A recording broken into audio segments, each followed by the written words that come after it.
नगर परिषद व ग्रामपंचायत यांच्या भ्रष्ट कारभारामुळे नागरिकांच्या घरात शिरले पावसाचे पाणी। पुसद शहरात कालपासून सुरू असलेल्या मुसळधार पावसामुळे नगरपालिका आणि ग्रामपंचायत यांच्या भ्रष्ट कारभाराची पोलखोल झाली आहे। काल झालेल्या मुसळधार पावसाने शहरातील बहुतांश भागात पूर परिस्थिती निर्माण झाली होती। विशेषतः छत्रपती शिवाजी महाराज चौक आणि सुभाष चौक या ठिकाणी सुद्धा मोठ्या प्रमाणात पाणी रस्त्यावर आले होते। तसेच ऐन पावसाळ्यात नगर परिषद पुसद मार्फत नाझीम ठेकेदार याच्याकडून छत्रपती शिवाजी महाराज चौक ते सुभाष चौक यामधील रस्ता बनविण्यात येत आहे। तो रस्ता सुद्धा या पावसात वाहून गेला आहे। त्यामुळे झालेल्या नुकसानीची भरपाई संबंधित ठेकेदाराकडून होणे आवश्यक आहे। वास्तविक पाहता नगर परिषद पुसदने मान्सूनपूर्व कामे जसे की शहरातील सर्व नाले साफसफाई, संपूर्ण शहरातील घाणीचे साम्राज्य हटविणे आणि इतरही बरीच कामे करावयास पाहिजे होती। परंतु नगर परिषदने अशी कोणतीही कामे न केल्याने अखेर पावसाचे पाणी नागरिकांच्या घरात शिरले आणि शहरातील संपूर्ण रस्त्यावर पूर परिस्थिती निर्माण झाली होती। तसेच यासोबतच दणकेश्वर ग्रामपंचायत, श्रीरामपूर ग्रामपंचायत यांची सुद्धा पोलखोल झाली आहे। यांच्या भ्रष्ट कारभारामुळे व मान्सूनपूर्वी असणारी कामे न केल्याने नागरिकांच्या घरात पावसाचे पाणी शिरले। यामुळे नागरिकांचे नुकसान झाले असून त्यांना नाहक असा त्रास सहन करावा लागला आहे। यासोबतच इतरही भागात पावसाचे पाणी शिरल्याने नगर परिषद पुसद आणि ग्रामपंचायतची सुद्धा पोलखोल झाली आहे। याबाबत तात्काळ पंचनामे करून शासनाने पीडितांना मदत द्यावी अशी मागणी जोर धरत आहे।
आज हाँ, रात में बरसात बहुत होने से सब जगह पानी का वातावरण हो चुका है। और जो ग्राम पंचायत है श्रीरामपुर या दनकेश्वर, यहाँ पर जो भी है नियोजन बराबर न होने की वजह से आज सब लोगों के घरों में पानी घुस रहा है।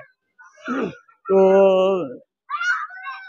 हमारी रिक्वेस्ट है इस ग्राम पंचायत से कि वो ये इसके लिए कुछ ना कुछ जल्दी से जल्दी कुछ ये परेशानी सुविधा करने के लिए बोलो। ये रात की बारिश की वजह से घरों में इतना पानी हो चुका है कि परेशान है सब पूरे मोहल्ले के इधर के मोमिनपुरा बच्चे। श्रीरामपुर ग्राम पंचायत से रिक्वेस्ट है कि भाई इधर कोई आ भी नहीं रहे, कोई देख भी नहीं रहे। रिक्वेस्ट है भाई कुछ ना कुछ इंतजाम करे इसका पानी का। जी, कारण वो नाली चौकअप हो गई।